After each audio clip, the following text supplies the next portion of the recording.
નમસ્કાર, આપ જોઈ રહ્યા છો વીટીવી। નમસ્કાર, આપની લોકપ્રિય ડિબેટ મહામંથનમાં આપનું સ્વાગત છે। હું છું સંજીવની। પુલવામા આતંકી ઘટના બાદ મોદી સરકાર કૂટનૈતિક સ્તરે પાકિસ્તાન સામે શક્ય તમામ પગલાં લઈ રહી છે અને સરકારે હવે જે પગલું લીધું છે તે છે કાશ્મીરના અલગતાવાદી નેતાઓ વિરુદ્ધ। અત્યાર સુધી કેન્દ્રના રૂપિયાથી સુરક્ષા અને સુવિધાઓ ભોગવતા અલગતાવાદી નેતાઓની તમામ સુરક્ષા અને સરકારી લાભાલાભ સરકારે પરત લઈ લીધા છે। એ વાત અલગ છે કે મિયા પડે પણ તંગડી ઊંચી એ કહેવત અનુસાર સુરક્ષા પાછી ખેંચવાના નિર્ણય બાદ પણ અલગાવતાવાદી નેતાઓ તો એવું જ કહી રહ્યા છે કે અમે સુરક્ષા નહોતી માંગી। જો કે હવે ગદ્દારોની દુકાન બંધ થઈ ગયા બાદ તેમના શું હાલ થાય છે તે આવનારો સમય કહેશે, પરંતુ સાચા અર્થમાં દેશના ગદ્દારોની દુકાન બંધ થશે ખરી? આ જ વિષય પર છે આજનું મહામંથન, ગદ્દારોની દુકાન બંધ।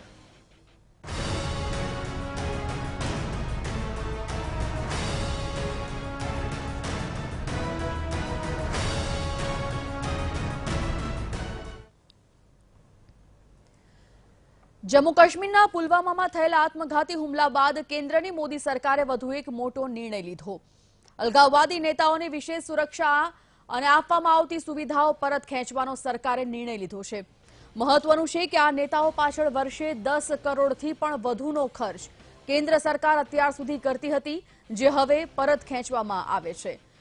અલગાવવાદી નેતાઓમાં સૈયદ અલી શાહ ગિલાની, મિરવાઈ ઉમર ફારૂક, બિલાલ લોન, શબનમ આગા હસન સહિતના નેતાઓની સુરક્ષા હટાવી દેવામાં આવી છે।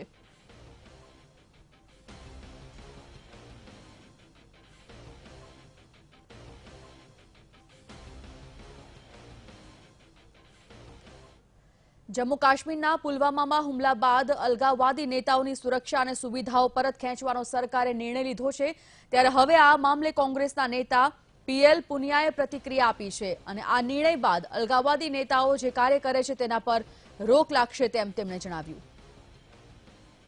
के अनुसार सिक्योरिटी कवर का डिसीजन लेती हैं। ये प्योरली गवर्नमेंट डिसीजन होता है, थ्रेट परसेप्शन को ध्यान में रखकर होता है और उसमें किसी तरीके का, मैं मानती हूँ, राजनीतिकरण नहीं होना चाहिए। और साथ ही साथ अगर हम ध्यान देंगे कि अब हाल ही में जो हुए टेरर अटैक्स हैं उसको मद्देनज़र रखते हुए कांग्रेस पार्टी अध्यक्ष ने बाकायदा स्टैंड लिया हुआ है कि कोई भी एंटी टेरर एक्टिविटी के मेजर्स में, एंटी मिलिटेंसी के मेजर्स को ध्यान में रखते हुए सरकार कोई निर्णय लेती है। कांग्रेस पार्टी एकजुट होकर साथ में खड़ी हुई है। हुर्रियत कॉन्फ्रेंस के लोग कातिल हैं। पिछले 30 सालों में जम्मू कश्मीर को बर्बादी के कगार पर खड़ा किया है हुर्रियत के लोगों ने।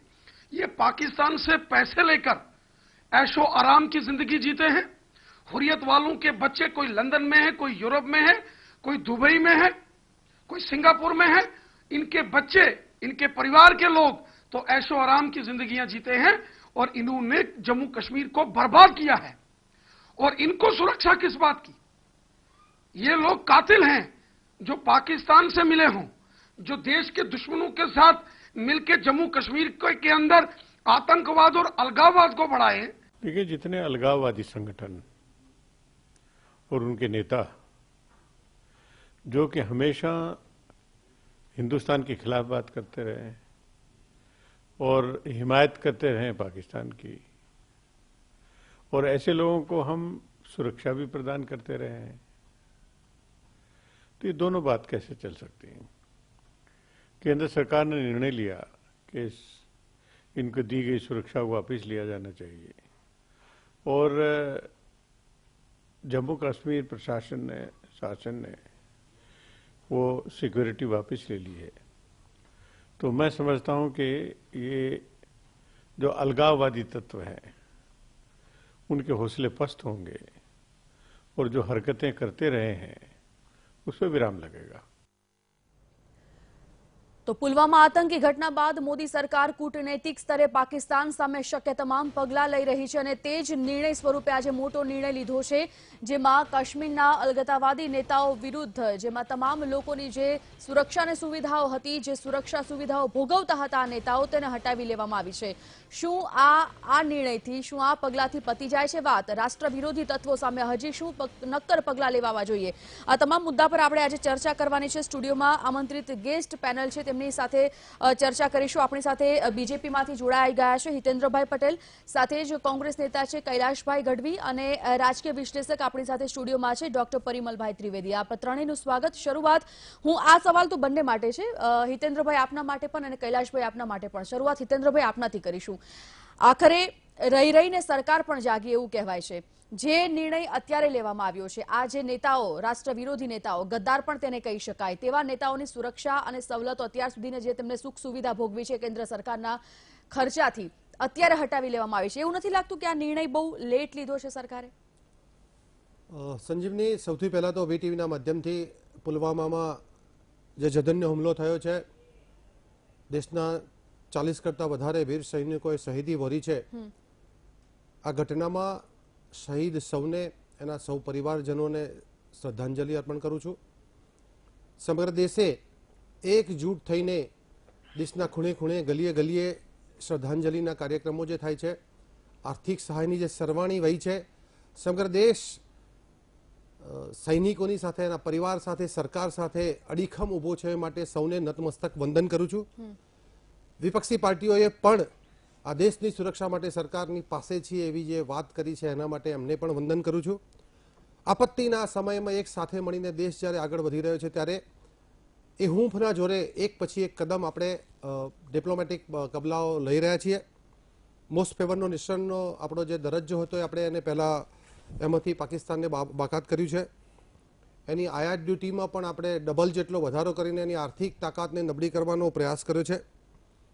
સાથે સાથે આંતરરાષ્ટ્રીય લેવલે પણ વિદેશ નીતિ આપણી જે હતી એના આધારે આપણે તબક્કાવાર અનેક મિટિંગો, માન્ય ગૃહમંત્રીશ્રીની અધ્યક્ષતામાં all party meetings, cabinet committee on સિક્યુરિટીની મિટિંગમાં પણ, વિદેશ સચિવની મિટિંગમાં પણ વિદેશી રાજદ્વારીઓ સાથે વાતચીત કરીને આપણે આ સ્થિતિનું મૂલ્યાંકન કરવાનો, એમનો સહકાર માગવાનો પ્રયાસ કર્યો છે. P5 દેશના રાજદૂતો સાથે પણ બેઠક થઈ છે. સદનસીબે સૌએ એક સાથે આપણને સહકાર આપ્યો છે. 25 જેટલા વિદેશી દેશોએ પણ, એના રાજદ્વારીઓએ પણ ભારતને આ પગલામાં બિનશરતી આપણને સહકાર આપવાનું નક્કી કર્યું છે. આ સાથે સાથે આપણે વાત કરીએ પ્રમાણે અલગાવવાદી નેતાઓની સિક્યુરિટી પાછી ખેંચવાનો રાજ્ય સરકારે એને વિચારાધીન લઈને એ નિર્ણય કર્યો છે. અનેક પગલાઓ આપણે એ દિશામાં તબક્કાવાર લઈ રહ્યા છે. એ જે પગલાં આપણે લઈ રહ્યા છે, મારો સવાલ એ છે કે તમને એવું નથી લાગતું કે આ જે પગલાં લેવાવા જોઈએ એ બહુ પહેલા લેવાવા જોઈતા હતા? આ બહુ લેટ થઈ ગયું છે. 44 જવાનો શહીદ થયા અને ત્યારબાદ આ પગલાં લેવાય છે. કદાચ આ પગલાં, આ અલગાવવાદી નેતાઓને છાવરવાનું કામ કેન્દ્ર સરકારે ન કર્યું હોત તો કદાચ આ આટલી મોટી ઘટના ન બની હોત. હિતેન્દ્રભાઈ, સંજીવની, આવા આ જે સમય છે ત્યારે જોશમાં આવ્યા સિવાય, હોશમાં આવીને, ક્રોધમાં આવ્યા સિવાય ઠંડા કલેજે તબક્કાવાર આપણે પગલાં લેવાના હોય છે. જે બન્યું એ ખૂબ ખરાબ છે, નિંદનીય છે. પણ હવે કેમ બન્યું, કેવી રીતે બન્યું, કોણ જવાબદાર છે, એની પડોજણમાં પડ્યા કરતા આવનારા દિવસોમાં દેશના સુમાળા સુરક્ષિત રહે, દેશની એકતા, અખંડિતતા, શાંતિ, સલામતી, સમૃદ્ધિ જળવાઈ રહે. અખંડ ભારતની આપણી જે કલ્પના હતી, 14 ઓગસ્ટ 1947ના દિવસે ભારતનું જે આકાર હતો, જે છબી હતી, પુનઃ પ્રસ્થાપિત થાય એવો આપણે સૌ સંકલ્પ કરીએ. અને એ દિશામાં જે પણ કર્યું છે ખૂબ અભિનંદનીય છે. દેશની જનતાને નતમસ્તક વંદન કરું છું. પણ હજુ પણ સરકાર સરકારનું કામ કરશે, સૈન્ય સૈન્યનું કામ કરશે. પણ કાલે મને કોઈ એક પત્રકારે સરસ વાત કરી હતી કે સૌએ પોતાનો ધર્મ નિભાવવો પડશે. એમાં પ્રજા પ્રજાનો ધર્મ પ્રજા ધર્મ નિભાવે, નેતાઓ રાજધર્મ નિભાવે, પત્રકારો પત્રકાર ધર્મ નિભાવે અને મહાજન એ મહાજનનો ધર્મ નિભાવે. સૌએ શરૂઆત કરી છે. પણ મારું એક નાનકડું સૂચન છે, એમ હું જે કર્યું છે એને ક્રિટિસાઇઝ નથી કરતો, પણ જનતા જનાર્દને ખૂબ કર્યું છે. એમની લાગણી, એમનો આક્રોશ, એમના રાત્રે એમના શ્રદ્ધાંજલિની સભાઓ, આર્થિક સરવાણી, હું અભિનંદન પાઠવું છું ગુજરાતી બંકાઓને. સદનસીબે ગુજરાતમાંથી આપણને આમાં અન્યાય નથી થયો. પણ ગુજરાતના એ દીકરાઓએ, મોરારી બાપુને વંદન, જેમણે પણ, અનિલ અંબાણીએ એના દીકરાઓની જવાબદારી લીધી છે, મુકેશ અંબાણી પરિવારે. મને એના કરતા વિશેષ આનંદ છે, ગુજરાતના ગાંધીનગરના ખોરજ ગામના એક બિલ્ડર, નાનકડા બિલ્ડર, સોમનાથ બિલ્ડરના બાબુભાઈ પટેલે પણ સૌ શહીદોને 1-1 લાખ રૂપિયાની સહાય આપી. અનેક લોકોએ એક કાશ્મીર નહીં જવાની Okay. એક ટૂર જે એને ટ્રાવેલ્સ વાળાએ ગુજરાતી ટ્રાવેલ્સ વાળાએ મુંબઈમાં ચાલો. એક કાશ્મીરના બહાર કરવાનો ધંધો પણ જતો કર્યો. એક સાથે આખો દેશ આવ્યો છે, પણ થોડીક નાની મારે વાત કરવી છે સંજીવની કે આ આટલાથી નહીં ચાલે. આપણે માત્ર સૂચનો કરશું કે સરકારે આમ કરવું જોઈએ, સૈનિકોએ આમ કરવું જોઈએ. સરકારે સૈનિકોને છૂટો દોર આપ્યો છે, સૈનિક એની ડિઝાઇન કરશે કેવી રીતે કરવું, ક્યારે કરવું, ક્યાં કરવું. સરકારે સૈનિકોને અત્યારે છૂટો દોર આપ્યો, બાકી સૈનિકોને બાંધવા વાળી પણ સરકાર જ હતી. હિતેન્દ્રભાઈ, નહીં તમારી એનાથી વાત પણ- તમારી. પણ સૈનિકોને છૂટો દોર આપતા પહેલા એને આ દેશની સલામતી, શાંતિ, સમૃદ્ધિ, આર્થિક વ્યવસ્થા અને એની સૈનિક શસ્ત્ર સરંજામની વ્યવસ્થા કર્યા પછી એને આપી શકાય. જે પ્રમાણે સ્થિતિ હતી આજે કેવું નથી, પણ આજે જે પ્રમાણે સ્થિતિ બની છે, જરૂરિયાત પડી છે, દેશ એકજૂટ ઉભો છે, ત્યારે આપણે એને પૂરી છૂટ આપી જ છે. પણ રાજધર્મ તરીકે સાથે સાથે પ્રજાધર્મ પણ આપણો છે કે કેટલાક એવા લોકો દેશની બહારની તો આપણે સીમા પારના આતંકવાદની કે આર પારની લડાઈની તો આપણે કરીશું, Okay. સરકાર કરશે, સેના કરશે, પણ અંદર રહેલા ગદ્દારોને, એવા રાજનીતિક લોકોને, એવા સામાજિક આગેવાનોને અથવા એવા ધંધાકીય લોકોને જે દેશને બરબાદ કર્યા છે, આપણે એને પણ વાર તો ઓળખવા થઈ છે, પડશે. વાર તો થઈ સાથે છે. સાથે પત્રકારોનો જે મીડિયાનો ધર્મ છે, એવા છાપાના લોકો હોય કે જેમણે આ ખરાબ સમયમાં પોતાની ખરાબ માનસિકતા અત્યારે સાથે કોઈને કરીને blame કરવાનો, કોઈને આક્ષેપ કરવાનો સમય નથી. હું સમજી ગઈ. ગુજરાતને Okay. સરકારની સામે ગેરમાર્ગે દોરવાનો પ્રયાસ કર્યો છે. હુમલો આજે નથી થયો, ભૂતકાળમાં મુંબઈનો હુમલો પણ થયો હતો, ચલો. અનેક વાર આવું બન્યું છે. હિતેન્દ્રભાઈ, આપણે કૈલાસભાઈને પણ આ પણ સાંભળવાના. સંજોગોમાં સંયમ રાખવાનો આ સમય છે. સંયમ એક હદથી વધારે સંયમ રાખવાનો સમય કદાચ હવે પાકી ગયો છે. હિતેન્દ્રભાઈ, આવું છો એ મુદ્દાને લઈને પણ. કૈલાશભાઈ, આપને પણ મારો આ જ સવાલ છે કે શું તમને એવું લાગે છે, કારણ કે ભૂતકાળમાં કેન્દ્રમાં તમારી પણ સરકાર હતી, હુમલો આ પહેલો એવો હુમલો નથી, અગાઉ પણ ઘણીવાર હુમલા થઈ ચૂક્યા છે અને ઘણીવાર મંત્રણાઓ થઈ છે, બેઠક થઈ છે. છેલ્લા થોડા સમય પહેલા આપણે ભૂતકાળમાં જઈએ તો સર્જિકલ સ્ટ્રાઇક પણ કરવામાં આવી છે, પરંતુ હવે જે આ નક્કર પગલાં સરકાર આ એક ઘટના બાદ લઈ રહી છે, આ લેટ થઈ ગયું છે, આ બહુ પહેલા લેવા જોઈતા પગલાં હતા. પેલા હું 44 શહીદોને શ્રદ્ધાંજલિ આપતા મારા દિલથી એમને લાગણી વ્યક્ત કરીને એમના પરિવારજનોને સાંત્વના આપીશ, હિંમત આપીશ. આ દેશમાં આ દેશ તમારા જોડે ઊભો છે. મારા મિત્ર સુરતના પાટીદાર સમાજ તરફથી જે નિધિ ઊભી કરી છે એનું બોલતા ભૂલી ગયા કે એમને થોડા ટેકનિકલી રાજનીતિ લાભ નહીં આપ્યો એટલે એવું હશે, પણ એ 40 કરોડ રૂપિયા ભેગા કર્યા છે સૈનિકોના શહીદોને આપવા માટે. મુદ્દો એનાથી આગળ જઈને આપણે ચર્ચા કરી. મને એક શહીદનો ભાઈ મારો ઓળખીતો છે યાદવ યુપીથી, એણે મેં ફોન કર્યો હતો એને જાણવા માટે. સાહેબ, એણે બહુ મોટી વાત કરી, વાત આ દેશના લોકોને સમજવી પડશે. એણે એમ કીધું कि साहब अगर मेरा भाई या मेरी भाभी का हस्बैंड, मेरे बाप का बेटा, मेरे भतीजे का बाप अगर युद्ध काल में पाकिस्तान के साथ लड़ते हुए शहीद होता तो हम उसका गौरव लेते और उसके लिए हम पूरे देश में कहते कि हमारा अब नेक्स्ट जनरेशन को इसी काम के लिए भेजना है. मगर जब शांति काल में जब कोई भी युद्ध की घड़ी नहीं है तब ये घृणित कार्य आतंकवादी कर रहे हैं. जो તમે સમજો આખી સમજવા જેવી વાત છે કે 2,50,000 સૈનિકો, 78 વ્હીકલ્સ ઓલરેડી ઇનપુટ હતો કે આતંકવાદીઓ કોઈ પણ ઘટનાઓ કરી શકે છે, ત્યારે આટલા લાંબા રૂટ પર 300 કિલોમીટર રૂટ પર કેમ આપણે રિસ્ક લીધો? એક બહુ મોટો પ્રશ્ન છે. હું નથી કહેતો આ આઈબી ના વાતો કરે છે, પેલા આર્મીના ઓફિસરો આ વાત કરી રહ્યા છે, સીઆરપી ના હેડ બધા વાત કરી રહ્યા છે. એના પછી બહુ જગતની વાત છે કે ચલો આ બધા ભૂલી જાય, પણ મને આજ યાદ આવે છે પ્રધાનમંત્રી નરેન્દ્રભાઈ મોદીના એ વાતો બહુ જ જોરદાર વાત કરી હતી અને આના કારણે મારે સેલ્યુટ કરવું. મારે એક વસ્તુ જાણવી છે પ્રધાનમંત્રીજી આજ આપનાથી, જ્યારે બોર્ડર તમારા હાથમાં છે, બીએસએફ આર્મી તમારા હાથમાં છે, આઈટી ઇન્ટેલિજન્સ આખા બોર્ડર પર તમારા ઇન્ટેલિજન્સ લાગેલો છે અને ભારત એટલો કેપેબલ બનાવશે 70 વર્ષમાં કે કોઈ પણ ઇન્ફોર્મેશન તમે કેચ કરી શકો છો. તમારા પાસે બેંકોમાં બધા સિસ્ટમ છે તમારા પાસે કે આ આતંકવાદીનું ફંડિંગ કોણ કરી રહ્યો છે. તમારા પાસે એ ઇન્ફોર્મેશન છે કે આતંકવાદી તમારા કા બોર્ડર બધી સીલ કરેલી છે, તો આતંકવાદીઓ ક્યાંથી આવે છે તમારા પાસે ઇન્ફોર્મેશન હોવી જોઈએ. તો આટલું બધું હોવા છતાં અગર આવી ઘટનાઓ બનાવે છે તો ક્યાંક અગેન હું આ શબ્દ વાપરું કે 56 ની છાતીના નામ ઉપર દેશનો મજાકનો આ સૈનિકો 44 શહીદો છે ને એના ઘરવાળા માં પણ આ તો ખૂબ ખરાબ બાબત છે કૈલાશભાઈ. અત્યારે આક્ષેપો કરવાનો આક્ષેપ નથી કરતો, હું વાંચી પણ નથી કરતો. મારો આગ લાગે છે મારા શરીરમાં જ્યારે હું સાંભળું છું કે મારા યાદવ નહીં એ યાદવે મને વાત કરી, એ એના ભાઈએ મને વાત કરી છે. હું તમને એની વાત કરું છું. અરે અમે એના જોડે છીએ. હું તમને એ જ કહું છું આજ મોસ્ટ ફેવર નેશન અરે વાત ના મને ભાઈની વાત જવાબ આપવો છે ભાજપના મિત્રને. મારો સવાલ તમને સીધો સુપર મારી વાત સાંભળો. આજ એક એ છે આજ ભારતીય જનતા પાર્ટીના પ્રધાનમંત્રી જાણતા જ્યારે વિરોધ પક્ષમાં હતા, જ્યારે ગુજરાતના સીએમ હતા, એમને ખબર હતી કે પાકિસ્તાન જ્યારે ક્યારે કોઈ સંબંધ ના રખાય. કૈલાશભાઈ, કેન્દ્રમાં તો અત્યારે અત્યારે 4.5 ના, વર્ષ ના, પૂર્વે આવી આ મોદી સરકાર, 57 તમારી મહિના- સરકાર હતી પહેલા, 57 તે વખતે ક્યાં ગયું હતું આ? 57 મહિનાની ભારતીય જનતા પાર્ટીની સરકાર, એમને ખબર હતી કે પાકિસ્તાન જેમ કેમ ડીલ કરાય. તમે સાહેબ, પણ કેન્દ્રમાં હવે મારી હતા, વાત સાંભળો. કૈલાશભાઈ. આઝાદ ભારતના ઇતિહાસમાં 65ની લડાઈ પછી આપણા દેશનો કોઈ પણ પ્રધાનમંત્રી કોંગ્રેસ પાર્ટીનો ક્યારે પણ પાકિસ્તાન નથી ગયો, ક્યારે પણ નહીં. પાકિસ્તાનથી વાર્તાઘાટ કરવા પડે, ક્યારે નથી ગયો. પણ 2 ફેરા ભારતીય જનતા પાર્ટી સરકાર આ દેશમાં આવી, બંને ફેરા એના પ્રધાનમંત્રી પાકિસ્તાન રાજકારણ વિરુદ્ધ કરવા નથી કરતો કહું ને, ગયા. ના, હું રાજકારણ again તમને- આક્ષેપબાજી તમે કરી ના, રહ્યા છો. આક્ષેપની વાત નથી. ભાજપા આજ પણ રાજનીતિ કરી રહી છે. હું કોઈ દેશના શહીદો જોડે ઉભા રહું, દેશ માટે શહીદો, દેશ લોકો માટે ઉભા રહું, દેશના શક્તિ માટે ઉભા રહું. અત્યારે તો તમે પણ માનો છો ને કે આ પગલા જે સરકારે લીધા છે હા, તે બરાબર સારા છે. અને હું કહું છું આ પગલા ક્યારે લેતા છે? ભારતીય જનતા પાર્ટી ખરાબ તો આને સમજણ આવી હતી તો ત્યારે લેતા જ્યારે પીડીપી જોડે સરકાર બનાવી હતી કાશ્મીરમાં. આ 10,000 પેલા પથ્થરબાજોને છોડે હા, એ મુદ્દો ત્યારે એમને કરવાની જરૂર એ મુદ્દો હતી. પણ આપણે લેવાનો છે કે પીડીપી સાથે જ્યારે સરકાર બનાવી ત્યારે કેમ બધા મુદ્દા કોમ્પ્રોમાઇઝ કર્યા હતા.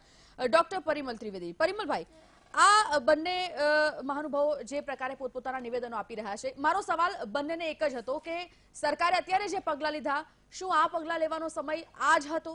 પૂર્વે પગલા લઈ ચૂક્યા હોત તો કદાચ આ એક ઘટના મોટી ટળી હોત, તમને એવું લાગે છે? જો કાશ્મીરનો પ્રશ્ન 1989 થી લગભગ અત્યારે 47,000 થી વધારે લોકો એમાં પોતાના જાન ગુમાવ્યા છે. અને આ પણ વીટીવીના માધ્યમથી હું શહીદ જવાનોને નમન પણ કરું છું. સવાલ એ નથી કે કોને ક્યારે ડિસિઝન લીધા, પણ તમે જુઓ કે એક વસ્તુ તો છે, માનનીય વાજપેયીજી એક શબ્દ બોલ્યા હતા કે ઇન્સાનિયત, જમહુરિયત અને કાશ્મીરિયત. મતલબ કે એમને કહેવાનો તાત્પર્ય હતું કે કાશ્મીરના લોકલ લેવલના લોકો જેને આપણે અત્યારે અલગતાવાદીઓ કહે છે એ પણ એ વખતે ચર્ચામાં સામેલ હતા, પણ કાળક્રમે એમનો રોલ બદલાયો. એનઆઈએ જ્યારે તપાસ કરી ત્યારે ખબર પડી કે મોટા ભાગનું ફંડ એમને પાકિસ્તાનથી આવે છે. એમની તપાસ થઈ, એમના ખાતાઓ ચેક થયા, કેટલાક લોકોને આ સરકારે જેલમાં પણ મોકલ્યા, પ્રતિબંધ આવ્યો. એના લીધે આ પ્રવૃત્તિમાં તમે જુઓ કે એના પછી પથ્થરબાજોની ઘટનામાં પણ એકદમ બ્રેક આવી ગયો. જ્યારથી આ પ્રકારના નિર્ણય લેવાય ત્યારથી એ આપણને ગ્રાઉન્ડ ઉપર દેખાય છે. પણ એની જ્યારે કમર તૂટી ગઈ ત્રાસવાદીઓની, ફંડિંગની, એના લીધે શું થયું કે ડેસ્પરેટ થઈ ગયા. અને તમે જોયું હશે કે આ રિપોર્ટમાં પણ એવું હતું કે ભાઈ આ હુમલો એકચ્યુઅલી એ લોકો મકબૂલ ભટ્ટ અને જે અફજલ ગુરુની વારસી હતી ત્યારે કરવાના હતા, પણ બરફના લીધે ના કરી શક્યા, એ લોકોએ રેકી પણ કરેલી. કુલ મળીને અલગતાવાદીઓનો રોલ જે છે, હું માનું છું કે જ્યારે મહેબૂબાની જ્યારે સરકાર હતી ત્યારે એ લોકોએ ઘણી ફ્રીડમ લઈ લીધી. અને લોકલ લેવલે જે યુવાનો આની અંદર ગેરમાર્ગે દોરાયા કે આ લોકોના હાથા બન્યા, એ પણ એક મોટો રોલ થયો. અને આપણે જોયું હશે કે પેલેટ ગર્લ ઉપર પણ પ્રશ્ન મુકાયા હતા કે જવાનોએ માગણી કરી કે અમને પણ છૂટ આપો, જે માનનીય વડાપ્રધાનશ્રીએ પબ્લિકલી આપી છે. આ પ્રશ્ન બહુ પેચીદો છે. આજે કાશ્મીરના પ્રશ્નને ઉકેલવા માટે તમે જુઓ છેલ્લા 4 વર્ષથી જ્યારથી મસૂર અઝહરના ભત્રીજાનું જ્યારે મર્ડર થયું અથવા એને શહીદ એ લોકો કહે છે ને આપણે પેલો બીજો પણ ત્યાંનો કાશ્મીરનો યુવાનને એ લોકો શહીદ કહે છે, ભારત સરકારે એનો વાંધો ઉઠાવીને મુફ્તી મોહમ્મદ અફજલ ગુરુની બોડી માટે પણ વાત કરી લે. આવા અનેક પ્રશ્નો લોકલ લેવલે ત્યાંની પબ્લિક કરે છે જેને ભારત સરકાર અને આર્મી તદ્દન વખોડી નાખે છે, કારણ કે આપણે એને ત્રાસવાદી જ કહીએ છીએ અને ત્રાસવાદી તરીકે આપણે એમને નામાંકિત પણ કર્યા છે. આ પ્રશ્ન હવે કાશ્મીરના લોકલ લેવલે જે થવાના કારણે અલગતાવાદીઓ મજબૂત થયા, પણ આ ફંડ આ જ્યારે એમની સિક્યોરિટી લઈ લીધી એનાથી એક ફાયદો એ થવાનો કે હવે એ લોકોને પણ કેટલીક બાબતમાં સરકાર ઉપર જે ડિપેન્ડન્ટ હતા, આ જગ્યાએ માની લો કે ત્યાં રાજ્યપાલ શાસન ન હોત તો આપણે ન કરી શક્યા હોત, પણ આજે રાજ્યપાલ શાસન હતું એટલે આ લઈ શક્યા. પહેલા કેમ ન થયું હું એ આપનો જવાબ આપું કે પહેલા કરવા માટે સરકાર પાસે સાનુકૂળ એવું એક રીઝન જોઈએ, કારણ કે ઇન્ટરનેશનલ લેવલે આ લોકોને પણ એક વોઇસ છે. હવે આ સરકારે જ્યારે તમે જુઓ ડિપ્લોમેટિક બધા જ રાજદ્વારીઓ સાથે મંત્રણા કરી, કેબિનેટ સિક્યુરિટીની મિટિંગ કરી, 24 કલાકમાં નિર્ણય ના લીધો. સરકારે અલગતાવાદીઓની સિક્યુરિટી ખેંચવાનો નિર્ણય 72 કલાક પછી લીધો. આની પાછળનું રીઝન એ છે કે સરકાર દરેક સ્ટેપ ફૂકીને ભરે છે, જે વ્યાજબી છે.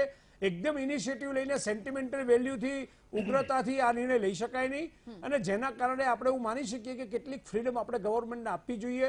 કુલ મળીને આ પ્રશ્નને હેન્ડલ વિથ કેર કરવા જેવો છે, જેથી કરીને કાશ્મીરનું અને ભારતનું ભવિષ્ય સુરક્ષિત રહે અને સરકાર એ બાબતમાં પોતાના જે પગલા છે એમાં રિવર્ટ ના થવું પડે એ પણ ચિંતા કરવી. પરિમલભાઈ, આ નિર્ણયની અસર તમે શું જુઓ છો? આ નિર્ણય બહુ સરસ પ્રશ્ન કર્યો. આ નિર્ણયથી થવાનું એવું બેન કે હવે કાશ્મીરની અંદર કેટલાક નેતાઓ જેલમાં જતા રહ્યા. આ લોકોની ઉપર એક પ્રકારનું હવે ગવર્મેન્ટ શેલ્ટર જે હતું, સિક્યુરિટીનું શેલ્ટર હતું, એ જતું રહ્યું. શક્ય છે એની તપાસમાં હવે કદાચ આમાંથી કેટલાક નેતાઓને જેલમાં પણ જવાનો વારો આવે, જેવું જોઈ શકું છું. આવનાર સમયમાં જો એમની પ્રવૃત્તિ બે રોકટોક એ ભારત વિરોધી થાય તો શક્ય છે કે એ પણ થાય. પણ કુલ મળીને અત્યારે કદાચ આપણે એવું કહી શકીએ કે આ નિર્ણય વહેલો લીધો તો આપણને ઘણો ફાયદો થાય, પણ દેર આય દુરસ્ત થાય. આ નિર્ણયથી મને લાગે છે કે ચોક્કસ કાશ્મીરનો પ્રશ્ન ઉકેલવામાં, ખાસ કરીને આર્મીનું મોરલ વધારવામાં આપણને ખૂબ ફાયદો થશે. બિલકુલ હિતેન્દ્રભાઈ, આજે નેતાઓની અત્યારે આપણે વાત કરી રહ્યા છે, અલગાવવાદી નેતાઓની, ભારત વિરોધી કૃત્ય કરતા હતા. પૈસા, એક સર્વે મુજબ, જે રીતે અત્યારે સરે કહ્યું કે સર્વે મુજબ ઘણા બધા ક્ષતિઓ, ઘણા બધા વાક ગુનાઓ પણ બહાર આવ્યા, તેમ છતાં કેન્દ્ર સરકાર કરોડો રૂપિયાનો ખર્ચ કરી દેતી હતી. 10 વર્ષથી આ નેતાઓને પાલવે છે એવું કહેતો ચાલે. ભારત વિરોધી કૃત્ય કરવા છતાં પણ ડર શેનો હતો, શું લાગે છે? મને લાગે છે કે આપના પ્રશ્નનો વિસ્તૃત જવાબ પરિમલભાઈ આપ્યો છે. દેર સે આય દુરસ્ત આયની વાત કરી છે, સાથે સાથે એના યોગ્ય સમયની અને યોગ્ય ફીડબેકની રાહ જોતા હતા. અત્યારે જે સમયે જે આખો દેશ એકજૂટ થયો છે, બધા રાજદારીઓને મળીને એને જે સપોર્ટ કર્યો છે ઇન્ટરનેશનલ લેવલે, નેશનલે પણ ઓલ પાર્ટી મિટિંગમાં હાફ હાર્ટેડ સપોર્ટ કર્યો છે. આ બધું વાતાવરણ બનાવીને એને 24 કલાક નહીં 72 કલાકમાં એને કર્યું. પણ હું જરા એની પેલામાં જઉં, કારણ કે આવા બધા નિર્ણયો લેવામાં આ દેશ, તમે યાદ કરો કે ડુંગળીના દડે અટલ બિહારી વાજપેયી જેવી સરકાર, દિલ્હીની સરકાર, અને એક નાનકડા પેટ્રોલ ડીઝલના ભાવધારામાં સરકારો ગબડી જાય, અસ્થિરતા આવી જાય દેશમાં, એવી સ્થિતિ અગાઉ પણ બની છે. એવી આપણી રાજકીય સ્થિતિ છે. આજે જ્યારે ઓલ પાર્ટી મિટિંગ પરિમલભાઈ મળી ત્યારે માન્ય ગૃહમંત્રીશ્રી અને વિદેશ સચિવશ્રી એક પ્રસ્તાવ મૂક્યો હતો કે આજે સમગ્ર દેશ અને બધા પક્ષો સુરક્ષા બળોની સાથે છે અને કેન્દ્ર તથા રાજ્ય સરકાર જે પણ આ દિશામાં નિર્ણય લે એમાં અમે સાથે છીએ. આટલો એક લીટીનો પ્રસ્તાવ હતો. એમાં સૌથી પહેલા બધા લોકોએ સંમતિ આપી અને પછી તરત જ તૃણમૂલ કોંગ્રેસના સાંસદ ઓબ્રાયને એમાં વિરોધ નોંધાવ્યો. એમણે કીધું કે ભાઈ આમાં થોડો સુધારો કરવામાં આવે. એમને વાંધો હતો કે અમે કેન્દ્ર કે રાજ્ય સરકારને છૂટો દોર નથી આપતા, સુરક્ષાની સાથે છીએ, પણ આમાં ગઢવીભાઈ તમે આમાં ના લો. તમે ગુજરાત સમાચાર માટે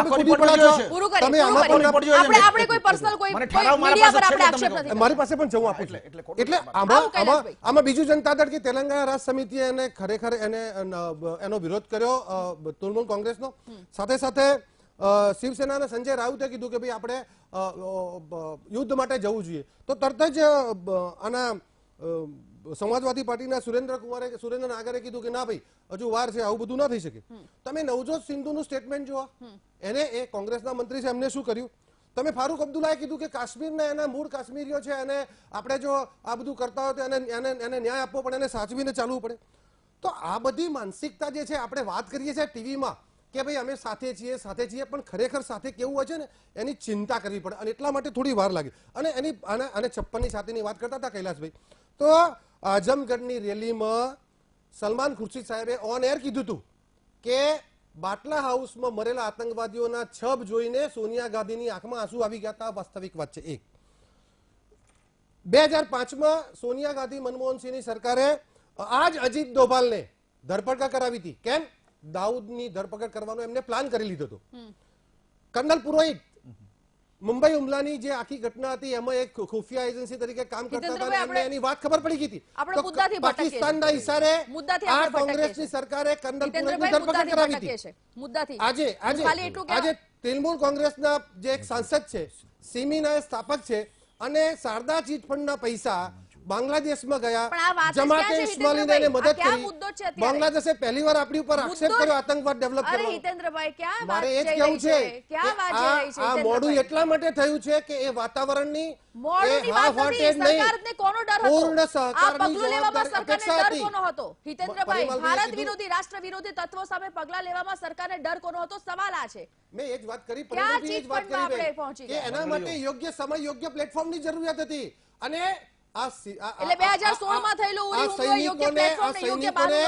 સદીમાં 5 લાખના શસ્ત્રો આ સરકારે ભારત આઝાદ થયો ત્યારથી પહેલી વાર આવતી સૌથી મોટો ઓર્ડર આપીને એને બેલેટ ગન, એને બુલેટ પ્રૂફ જેકેટ આપ્યા છે, એને એવા શૂઝ આપ્યા છે, એને એવી રાઇફલો આપી. એ અત્યારે બન્યું છે બેન. અને તમે ORPR ની વાત કરો, તમે વન રેન્ક વન પેન્શનની, તો સૈનિકો અને સરહદ અને આખી વ્યવસ્થા એટલી સક્ષમ થાય ત્યારે આપણે જઈ શકીએ. અને સર્જિકલ સ્ટ્રાઇક એનો પુરાવો છે.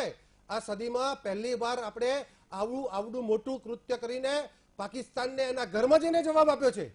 પણ તમે 55 વર્ષનો હિસાબ 5 વર્ષમાં કેવી રીતે માંગી શકો બેન? એક વાત તમને જવાબ પણ આપું, જોડે મુદ્દા મારે રજૂ કરું. સર્જિકલ સ્ટ્રાઇકનો આખા આઝાદ ભારતના ઇતિહાસમાં બધે આર્મી ઓફિસર કહી ચૂક્યા છે કે પહેલી વાર માર્કેટિંગ કરવામાં આવી રાજનીતિ કરવા માટે. બાકી આજથી પહેલા પણ સર્જિકલ સ્ટ્રાઇક થયા છે, પણ કોંગ્રેસે ક્યારે રાજનીતિ ઉપયોગ નથી કર્યો. ભારતીય જનતા પાર્ટી સરકારે કૈલાશભાઈ આ બેવડી વાત છે. નહીં, આ ફેક્ટ છે. ઓકે, તમે બોલો પછી. હવે એના પછી ના, ના, એક મિનિટ, હા, હું એ જ કહેવાની હતી. કૈલાશભાઈ બોલી લેવા દો. કૈલાશભાઈ, બોલી લો. બેવડી ધોરણ બીજા તમને આપો. જીતેન્દ્રભાઈ, સાંભળી લઈએ. એમને હમણાં તૃણમૂલ કોંગ્રેસની વાત કરી. તૃણમૂલ કોંગ્રેસ બહુ દુઃખ થયું હોત. અરે ભાઈ સાંભળો, વાત આવે ને. મુકુલ રાય દીદીને મુકુલ માટે રાય એટલું ભારતીય બધું. જનતા પાર્ટીનો હમણાં બધું. ભારતીય જનતા જોડાયો. પેલા ટીએમસી માં હતો, ત્યાં ઉપર આક્ષેપ કરવામાં આવ્યો કે પેલા કેસમાં સરદાર ચીટફંડમાં ઇન્વોલ્વ છે, તો એને ભાજપમાં લઈ આવ્યા. એટલે ભાજપમાં લાવ્યા તો સારો માણસ છે, જ્યારે તૃણમૂલમાં તો ખોટો હતો. એટલે ભારતીય જનતા પાર્ટી જે વોશિંગ મશીન છે ને, એમાં બધા ભ્રષ્ટાચાર ધોઈને બહાર કાઢે છે. હવે એનાથી આગળ આપણે ચડીએ. એમણે વાત કરી દાભોલની, જે આજ દેશમાં 30 વર્ષમાં આતંકવાદ વધ્યો. 30 વર્ષ હું કહું છું, મારી સરકાર બધી એમાં આવી ગઈ. એ આતંકવાદ શું કામ વધ્યો? જ્યારે આપણે એક આતંકવાદીને કંધાર સુધી છોડવા ગયા હતા, અને દાભોલ પણ એ સમયે ટીમમાં હતા. સાહેબ, રાષ્ટ્રીય સુરક્ષા માટે કોઈ પણ કાળે એ રીતના સ્ટેન્ડ ન લેવા જોઈએ. જે તે સમયે જે સરકારે લીધું, પણ એના પોલિટિકલ એમની મર્યાદાઓ હતી. પણ એવું ડિસિઝન ના આવવું જોઈએ. ચલો, એ વાત પછી સમયને આના છે. એના પછી હું એક વાત બીજી પૂછ્યું કે ઓલ પાર્ટી મીટિંગ, કાલની વાત કરું તમને. ઓલ પાર્ટી મીટિંગમાં મારા મત પ્રમાણે પ્રધાનમંત્રી નો સિરિયસનેસ હોવું જોઈએ. મીટિંગમાં પ્રધાનમંત્રી સિરિયસનેસ કેવી રીતે હોવું જોઈએ? પ્રધાનમંત્રી ઓલ પાર્ટી મીટિંગ પોતે હાજર નથી રહેતા. અને શું કરે છે સાંભળજો. એ સમયે રેલના નવા રેલના જે છે એને વંદે રેલવે શતાબ્દી રેલવે કઈ છે સાંભળો. અહીંયા ઝંડો બતાવે છે. પ્રધાનમંત્રી જવાબદારી બને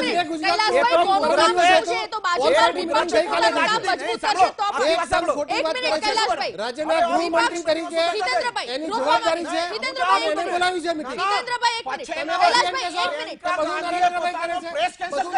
અને પ્રધાનમંત્રી માત્ર રાહુલ ગાંધી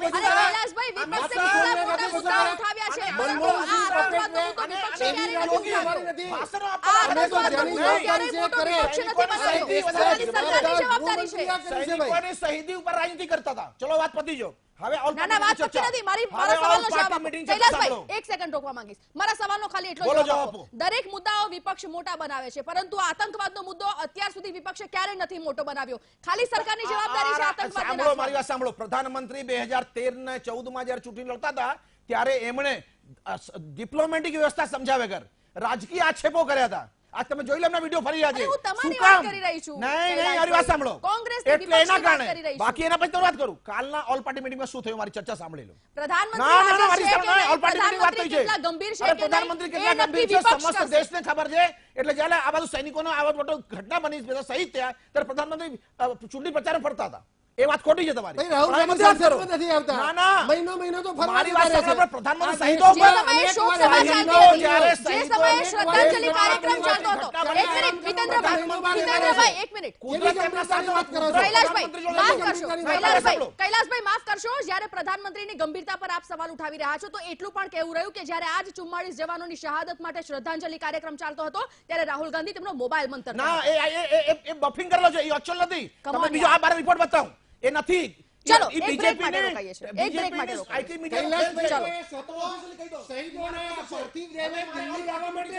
એક બ્રેક માટે. દર્શક મિત્રો, આ ચર્ચા યથાવત રહેશે. દરેક મુદ્દાઓ બેક મહામંથનમાં ચર્ચાનો દોર યથાવત રાખ્યા. આજે આપણે ચર્ચા પહેલા તો એ વિષય પર કરી રહ્યા છે. હું તમને જણાવી દઉં કે આજે કેન્દ્ર સરકારે જે નિર્ણય લીધો છે, અલગાવવાદી નેતાઓને જે સુરક્ષા અને સવલતો આપવામાં આવે છે, તેને પાછી ખેંચવામાં આવી છે. અને આ જ મુદ્દા પર આપણે ચર્ચા કરી રહ્યા છે. આપણી સાથે હિતેન્દ્રભાઈ બીજેપીમાંથી, કૈલાશભાઈ કોંગ્રેસમાંથી અને ડોક્ટર પરિમલ ત્રિવેદી રાજકીય વિશ્લેષક છે. ફરી એકવાર ચર્ચાનો દોર. પરિમલભાઈ, આપના તરફથી આવીશું. ઓલ પાર્ટી મીટિંગ ચર્ચા સુધી કહી દો. એમણે ખોટી વાત કરી. તમને ઓલ પાર્ટી મીટિંગ ચર્ચા તો કહી દો. ઓલ પાર્ટી મીટિંગમાં એવો પ્રપોઝલ ભારતીય જનતા પાર્ટી તરફથી મૂકવામાં આવ્યો કે સરકાર આતંકવાદ સામે બહુ સારો કામ કરી રહી છે અને આર્મી પણ સારું કામ કર્યું. કોંગ્રેસે બીજા નેતાઓ એમ કીધું કે કોંગ્રેસ કે આર્મી સારું કરી રહી છે, એ સ્વીકારી છે. ભારતીય જનતા પાર્ટી સારું કર્યું હોત તો આ દશા ન થાત. એટલે હવે કરશો એની વાત લખો. આજ રાજનીતિ છે. ચલો, આજે જ્યારે આખા દેશ તમે ખોટો શું કામ આટલા મોટી ઘટનાઓથી સફળ થઈ રહ્યો છે, દેશના સીમાડા સળગી રહ્યા છે, ત્યારે સારું કોને કર્યું, ભૂલ કોની થઈ, કેમ થયું, કોણ જવાબદાર? 55 વર્ષ સુધી તમે છે 1947 માં જાઓ ટાઈમ્સ એન્ડ એક્શન ના લીધું કાશ્મીરનો આજ કોર્ટ વિધવા બની છે વલ્લભભાઈ પટેલ તમે હમણાં રાજનીતિ કરશો તો ત્યારે આ શું પૂછવાની જો શહીદોને બરબાદી ના થઈ હોત. તમે શહીદોને આ દેશનું આટલું આ મોટું ગુજરાતના સંરક્ષણનું મુખ્યમંત્રી બજેટ પાસે જે જ્યારે શહીદની આ વિધવા કાશ્મીર પાછળ કઈ ઘટાડાઈ હક માંગવા ગઈ હતી જે તો લોકો લોકો મારી આપી કાઢીને છે, ગણાવ્યો જે કે આ આ ભારતીય રજૂઆત જનતા હતો, પાર્ટી સરકાર છે. એના માટે કોણ પાર્ટી જવાબદાર? સુધરે. કારણ કે કોંગ્રેસે આમણે શહીદોને એના રાજનીતિક પરિવાર સરકાર નથી ચલાવી. પ્રેમમાં, એના પૂર્વજોના આજ પ્રેમમાં, પાકિસ્તાન પર ઓમર attack અબ્દુલ્લાના કરો. પ્રેમમાં, જિતેન્દ્રભાઈ, કૈલાશભાઈ. પાકિસ્તાનનો દરજ્જો આપ્યો. પાકિસ્તાનને ઓકે. જીરો કરી નાખો. આજે અમે તમારા દેશ જોડે છીએ. 70 પાકિસ્તાનને વર્ષથી attack કરો, પાકિસ્તાનને એના પૂરું ખરાબ કરી નાખો. પરિણામો આપણી ભોગવવા સાથે આવે છે. ત્રીજા એક એના માટે મહાનુભાવ છે. જવાબદાર હોય. હિતેન્દ્રભાઈ, કૈલાશભાઈ. રોકવા માંગીશ. અને રોકવા નહેરુ માંગીશ. પરિવાર જવાબદાર છે. રોકવા માંગીશ. નહેરુના કાશ્મીર પ્રેમ, પરિમલભાઈ પાસે જવું છે. નહેરુના પ્રેમ, નહેરુના મુસ્લિમ પ્રેમ, હિતેન્દ્રભાઈ. આ દેશને હિતેન્દ્રભાઈ, બસ. હિતેન્દ્રભાઈ, ચલો પરિમલભાઈ, આપને મારો સવાલ. પરિમલભાઈ, જે કેન્દ્ર સરકારે અત્યારે આ નિર્ણય લીધો છે, તમને એવું લાગે છે કે આ સુરક્ષા? હિતેન્દ્રભાઈ, બસ. કૈલાશભાઈ, હિતેન્દ્રભાઈ, વિનમ્રતાથી રોકવા માંગુ છું. આજે દેશ આ સ્થિતિમાં છે. હિતેન્દ્રભાઈ, વિનમ્ર ધોરણની ચર્ચા કરતા શરમ આવે છે. પણ જે રીતે કોંગ્રેસના આગેવાન, જે રીતે કોંગ્રેસના પ્રવક્તા વાત કરી રહ્યા છે, હિતેન્દ્રભાઈ, આપણે આ ડિબેટનો મતલબ નહીં રહે. હિતેન્દ્રભાઈ, કૈલાશભાઈ, આ ડિબેટનો મતલબ નહીં રહે. માફ કરશો, આ ડિબેટનો કોઈ મતલબ નહીં રહે જો પદ્ધતિસર વાત નહીં થાય તો. ત્રીજા મહાનુભાવ છે, એમની સાથે પણ વાત કરવાની છે મારે. પરિમલભાઈ, એવું લાગે છે તમને કે જે પ્રકારથી અત્યારે આ નિર્ણય લેવામાં આવ્યો છે, ખાલી આ એક નિર્ણયથી વાત પતી જાય છે? સુરક્ષા સવલતો જે પાછી અત્યારે ખેંચવાનો નિર્ણય લીધો છે, તેનાથી ખાલી પતી જાય છે વાત? હું એવું માનું છું, આઈ મે બી રોંગ. બંને મિત્રોને હું બહુ સન્માન સાથે કહું કે આ ઇસ્યુ બહુ સેન્સિટિવ છે અને આની ચર્ચા એના કૌંસમાં થાય એ જરૂરી છે. એટલા માટે કે પબ્લિક સમગ્ર ભારત અત્યારે એક સંવેદનામાંથી પસાર થઈ રહ્યો છે અને બધાની અંદર એક આક્રોશ છે. સ્વાભાવિક છે, આ જવાનોની શહીદી આપણને પોસાય એવી નથી. કુલ મળીને 15,000થી વધારે આપણે શહીદો ગુમાવ્યા છે કાશ્મીરના ઇસ્યુમાં. હું તમને સંજીવનીબેન એક ફેક્ટ્સ આપું. ભારત સરકાર સમગ્ર રાજ્યની જે પ્રજા પાછળ જે રૂપિયા ખર્ચે છે ને, એનાથી અનેક ગણા રૂપિયા આપણે કાશ્મીરની એક વ્યક્તિ પાછળ ખર્ચીએ છીએ. આપણું જે આર્મી છે ને, એમાં તમે નાનામાં નાના કોઈ નાગરિકને ભારતના પૂછશો ને તો એવું કહેશે કે આપણું મોટાભાગનું લશ્કર છે ને એ માત્ર પાકિસ્તાનની બોર્ડરમાં LOC ઉપર જ આપણું એંગેજ છે. મતલબ કે આપણું સૌથી મોટાનું સંરક્ષણનું મોટું બજેટ આપણું ત્યાં વપરાય છે.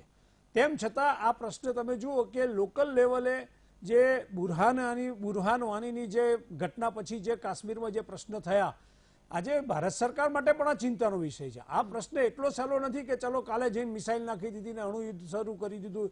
એટલો સહેલો પ્રશ્ન નથી. ઇન્ટરનેશનલ લેવલે હ્યુમન રાઇટ્સના કેટલા પ્રશ્નો હોય છે અને કેટલાક સેન્કશન પણ આની અંદર લેવા પડે છે. ત્યારે ભારત સરકાર કોઈ નિર્ણય ઉપર આવતી હોય છે. પણ એક વાતનો આપણે આનંદ લેવો પડે કે હવે આર્મીને જે છૂટ આપવામાં આવી છે, તમે જોજો એનાથી આર્મીનું મોરલ વધશે.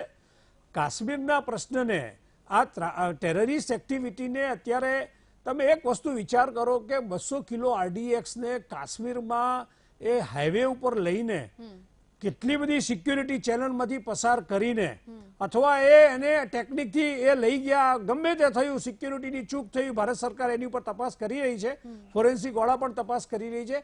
આજે ચર્ચાનો વિષય એ છે કે આટલી બધી આપણા આર્મીના જવાનો છે, આપણી ટેકનોલોજી છે, આપણી પાસે સેટેલાઇટ છે, આ બધું હોવા છતાં પણ એટલું તો માનવું પડે કે નહીં, કોઈક એવી ટેકનોલોજી એમની પાસે છે જે આપણે એક છોકરો જેની ઉંમર પણ કદાચ 30 વર્ષથી નીચે હશે, એ આપણા 40 જવાનોને જેને કહેવાય કે આ ઇન્સિડન્ટ માટે જવાબદાર બને છે. આ આપણા માટે દુઃખદ, આપણી સિક્યુરિટી માટે પણ આપણે ચિંતાનો વિષય છે કે આવનાર સમયમાં કાશ્મીર ઘાટીની અંદર આવી ટેકનોલોજીની મદદથી જે ઉરીમાં બન્યું અને આ પુલવામામાં બન્યું, આવી ઘટનાને હવે આપણે સદંતર કેવી રીતે રોકવી એ સરકાર પણ ચિંતિત છે અને ત્યાંની પ્રજા પણ ચિંતિત છે, આર્મી પણ ચિંતિત છે. તમે જે કહ્યું અલગતાવાદીઓથી શું થશે, હું તમને એક વાત બહુ ચોક્કસ કહું કે અલગતાવાદીઓની સિક્યુરિટી પાછી લેવાના પણ રિપલ્કેશન આવી શકે છે. સરકાર અને આર્મી આનાથી ચિંતિત છે, કાશ્મીરની પોલીસ પણ એનાથી ચિંતિત છે.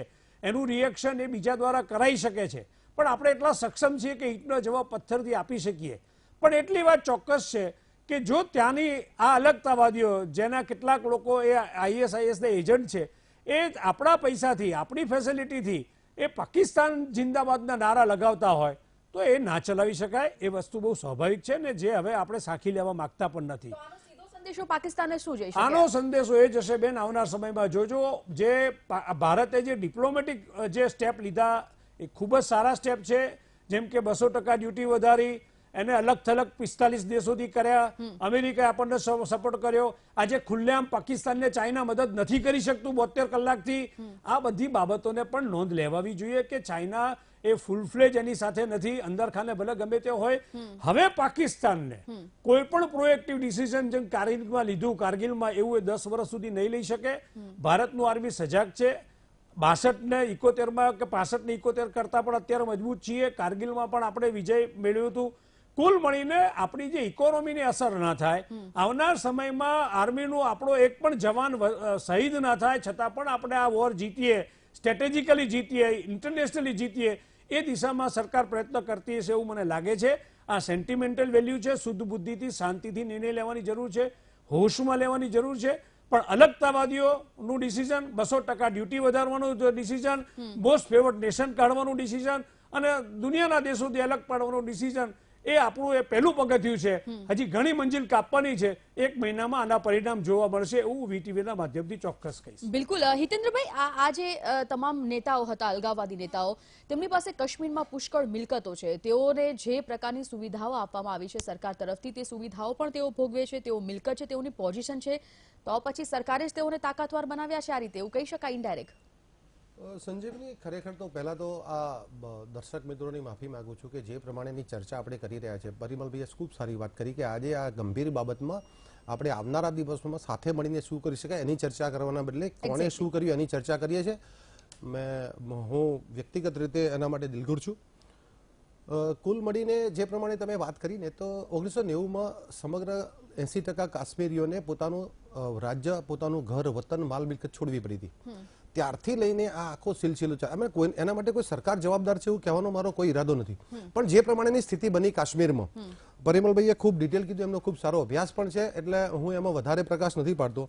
પણ એ જે સ્થિતિ છે એમાં હવે કોઈ જન આક્રોશ, બધાએ પોતાની લાગણી તો વ્યક્ત કરી, આર્થિક સહાય પણ આપી, અને દેશના યુવાનોમાં, મહિલાઓમાં કેટલેક, મને રાજકોટની એક બેન કહેતા હતા કે 10 દિવસ રસોડું નહીં સળગાવીએ પણ આર પાર કરી નાખો.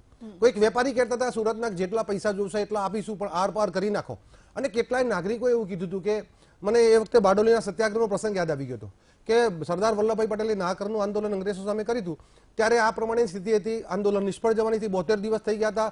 એ લોકો અંગ્રેજોના ત્રાસથી હલબલી ગયા હતા.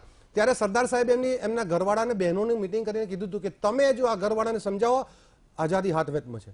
અને એ વખતે બહેનો કીધું હતું કે જો તમે જો કર ભરી દેશો ને તો તમને જમવાનું નહીં આપે, તમારી સાથે છૂટાછેડા લઈશું. અને એ આંદોલન સફળ થયું હતું. આજે એ જ રીતે દેશ એકજૂટ છે. નાનો મોટો દરેક પોતાની રીતે પોતાનું યોગદાનાત્મક તત્પર છે. અને એવા સંજોગોમાં મારા જે પરિમલભાઈએ વાત કરી એ પ્રમાણે કે તબક્કાવાર ખૂબ સરસ રીતે સરકારે આખા વિશ્વમાં ભારતીય જનતા પાર્ટીની સરકાર અને ભારતની સરકાર, આ બધાએ જે પ્રમાણે પ્રયત્નો કરવાનું શરૂ કર્યું છે, તમામ પક્ષોએ જે આમાં સહકાર આપ્યો છે, આખા દેશના લોકોએ સહકાર આપ્યો છે, સૈન્ય સાથે સમન્વય થયો છે અને આપણે આગળ વધી રહ્યા છીએ. મોસ્ટ ફેવરથી ચાલુ કર્યું, એને આ લગાવવાદીઓની સિક્યુરિટી ઓછી કરી છે, ડ્યુટી વધારી છે, બધા દેશોને સાથે લેવાનો પ્રયાસ કર્યો છે. ચીનને, પાકિસ્તાન તો એકલું અટલું હતું જ, ચીનને પણ એકલું અટલું પાડવાનો પ્રયાસ થયો છે. અને આપણી આની સૈનિક સ્ટ્રેન્થની ચકાસણી થઈ રહી છે. એના માટે પણ અજીત દોભાલજી અને બધી સૈન્યના અધિકારીઓ આમાં ચર્ચા કરી. ત્યારે મેં અગાઉ પણ કીધું હતું કે ક્રોધમાં નહીં, ઠંડા કલેજે બદલો લેવાય, અને હોશમાં નહીં, જોશમાં નહીં, પણ આપણે હોશમાં રહીને આ કામ કરવું પડે. આ કામ એટલું તાત્કાલિક થઈ શકે અથવા આ સમસ્યા એટલી ટૂંકા ગાળાની નથી કે એનો ઉકેલ આટલી ઝડપથી આવી જાય. અને એટલા માટે સૌ દેશવાસીઓને વિનંતી, તમે આ સરકારમાં, આ સૈન્યમાં વિશ્વાસ રાખો. આપણી મનસા ક્લિયર છે. આપણી લાગણી એ સરકારની લાગણી છે, આપણી લાગણી એ સૈન્યની લાગણી છે, અને આપણી અપેક્ષા પ્રમાણે, ભારતના ગૌરવ પ્રમાણે, અને આ સૈનિકોની શહીદીને સન્માન મળે, એની શહીદી એડે ન જાય, એવી કાર્યવાહી સરકાર કરવાની તૈયારી કરી રહી છે. કૈલાશભાઈ, એક એવી કહેવત છે કે જ્યારે દેશમાં રાજકારણ થાય તે બરાબર છે, પરંતુ જ્યારે રાષ્ટ્ર સામે, દેશ સામે કોઈ આપત્તિ આવી જાય ત્યારે દેશ સામે રાજકારણ ન થવું જોઈએ. સ્વાભાવિક રીતે આ જે હુમલો થયો તેમાં વિપક્ષે પણ કહ્યું છે કે અમે સરકાર સાથે છે, અમે સૈન્ય સાથે છે, પરંતુ ક્યાંક ને ક્યાંક જ્યારે કોઈ સ્ટેપ ઉઠાવવામાં આવે છે ત્યારે પુરાવા માંગવામાં પણ વિપક્ષ જ સૌથી પહેલા રહે છે. આપણે જ અત્યારે થોડી વાર પહેલા વાત કરી કે સર્જિકલ સ્ટ્રાઇક કરી ત્યારે આપણે કહ્યું કે વડાપ્રધાને માર્કેટિંગ કર્યું, ત્યારે આપણે પુરાવાની વાત કરી, અને જો કોઈ સ્ટેપ નથી લેવાતા ત્યારે આપ કહો છો કે વડાપ્રધાન તેને ગંભીરતાથી નથી લેતા. વિપક્ષની આ જે સ્થિરતા છે તે કન્ટિન્યુ રહેશે એવું લાગે છે, યથાવત રહેશે સરકાર સાથેની વાત પર? સરકાર સાથે જેમ આ ઘટના બની, આ દુર્ઘટના આટલી મોટી દેશ માટે એક આઘાત જેવી ઘટના બની, ત્યારે સૌથી પહેલા રાહુલ ગાંધીએ આવીને એમ કીધું હતું કે અમે દેશ જોડે, અમે સૈન્ય સરકાર સાથે જોડે છે. અને સૈન્ય જોડે છીએ. જી, એ અમારી કમિટમેન્ટ છે અને આજે છે અને રહેવાનું છે કે અમારા માટે દેશ રાજનીતિથી ઉપર છે. મુદ્દો એ નથી. આજ તમે સિમ્પલ આ ચર્ચા તો થઈ છે, આપણે ચર્ચા થવી જોઈએ. આપણે ખાલી રાષ્ટ્રભક્તિની લાગણીમાં જે ફેક્ટ છે એને ભૂલીને આપણે લડીને પાકિસ્તાનને 2 ટુકડા કરી નાખ્યા, અમે 2 ટુકડા કરી દાવે એને 4 ટુકડા કરવાનો સમય આવી ગયો છે. બરાબર. મુદ્દો એ નથી. મુદ્દો એ છે કે જો ઉરીને પઠાનકોટ સમય આ પાકિસ્તાની ચીની લાવવાનું બંધ કર્યું હોત તો સાહેબ આ 44 શહીદો જવાનો શહીદો ન થયા હોત. હું એવું માનું છું. એ સમયને સાઇડલાઇન કરી નાખ્યો તો આ દિવસો ન થયા. ક્યાંક આપણે કાશ્મીરમાં સત્તાના ભોગ લેવા માટે, સત્તાના લાભાર્થી બનવા માટે આપણે ક્યાંક તમે યાદ રાખો જે ભારતીય જનતા પાર્ટીની પીડીપીની સરકાર હતી ને ત્યારે પાકિસ્તાનના કાશ્મીરના સીએમના ઘર ઉપર પાકિસ્તાનના ઝંડા આવતા હતા. તમે સમજો લોકો જાગૃત છે. આ દેશ ચાહે છે કે દેશમાં શાંતિ અમન બન્યો રહે. એના માટે કોંગ્રેસ પક્ષ સંપૂર્ણ તાકાતથી ભારતીય જનતા પાર્ટી અને દેશ જોડે ના સૈનિકો જોડે તૈયાર છે. તો આ મુદ્દો વિપક્ષે ભૂતકાળમાં કેમ આટલો સ્ટ્રોંગલી નથી ઉઠાવ્યો? ચર્ચા તો હર પ્લેટફોર્મ પર થઈ છે. તો ચર્ચા મંત્રણા કરવાની વાત ભારતીય જનતા બનતી પાર્ટી ત્યાર સુધી કોઈને સ્વીકારવા તૈયાર નથી થતી જ્યાર સુધી એને એનો રાજકીય લાભ ન દેખાય. આ એક શબ્દ બધું આવી ગયું મારું. કારણ કે પ્રધાનમંત્રી આ બાજુ શહીદોનો પેલા શહીદોનો થયા ઘટના મળી ને પ્રધાનમંત્રી ભાષણ આપી રહ્યા આખા દેશમાં. ચલો. એ શરમજનક છે દેશમાં. આપણી સાથે રાજકોટથી પણ એક ગેસ્ટ જોડાઈ ગયા છે, કેપ્ટન જયદેવ જોશી છે, રિટાયર્ડ કર્નલ. તેમની સાથે પણ વાત કરીશું. જયદેવભાઈ, આપનું પણ સ્વાગત છે આ ડિબેટમાં. જયદેવભાઈ, ચર્ચા 8 વાગ્યાથી એ જ ચાલી રહી છે કે જે અલગાવવાદી નેતાઓનો સુખ સુવિધા સવલતો એમની પાછી ખેંચવાનો નિર્ણય સરકારે કર્યો છે. આ નિર્ણય શું ખરેખર કરવામાં લેવામાં મોડું થઈ ગયું છે? બહુ પહેલા લેવાવો જોઈતો હતો, તમને એવું લાગે છે?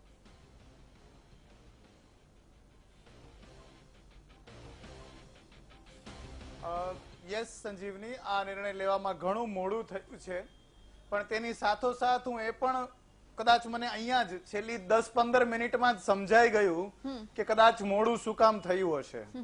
હમણાં 2 દિવસ પહેલા સંજીવની આપ અને હું આપણી ચેનલ પર ચર્ચા કરી રહ્યા હતા અને મને એમ હતું કે આ ભારત દેશ, આપણા બધા નાગરિકો, આપણી બંને મોટી પોલિટિકલ પાર્ટી એક સ્વર્ણકાળ તરફ જઈ રહ્યા છે કે જ્યાં કોઈ રાજનૈતિક આક્ષેપ પ્રત્યાક્ષેપ નથી થતા. પણ કદાચ છેલ્લી 10-15 મિનિટમાં મને થોડું સાંભળીને સમજાણું કે ના, કદાચ આ જ આક્ષેપ પ્રત્યાક્ષેપને કારણે હું પાર્ટી સારી કે બીજી પાર્ટી સારી, એને કારણે જ આવા જયચંદો ભારતની ઘોર ખોદી રહ્યા છે ને ખોદવામાં સક્સેસફુલ રહ્યા છે. જે 2 દિવસ પહેલા તમે ખુલ્લું હૃદય દેખાડ્યું હતું, એવું હું બધી પાર્ટીને અપીલ કરું કે ખુલ્લું હૃદય દેખાડો, રાજકારણને એક બાજુ મૂકો, આ જયચંદોને પાઠ ભણાવો. મોડું થયું છે, ઠપકો આપજો, પ્રજા ઠપકો આપી દેશે, પણ જો હવે થયું છે તો હવે એક સ્વરે કરો. બિલકુલ. હિતેન્દ્રભાઈ જી, આજે 44 સૈનિકો મરી ગયા, એમાં જો ઇન્ટેલિજન્સનો પ્રોબ્લેમ થયો તો જયચંદ કોણ એમને ક્લિયર કરી દેવું જોઈએ. એટલે શહીદ થયા એવું કહીએ તો સારું લાગે સર. હાજી હાજી જયદેવભાઈ, આપ બોલી શકો છો.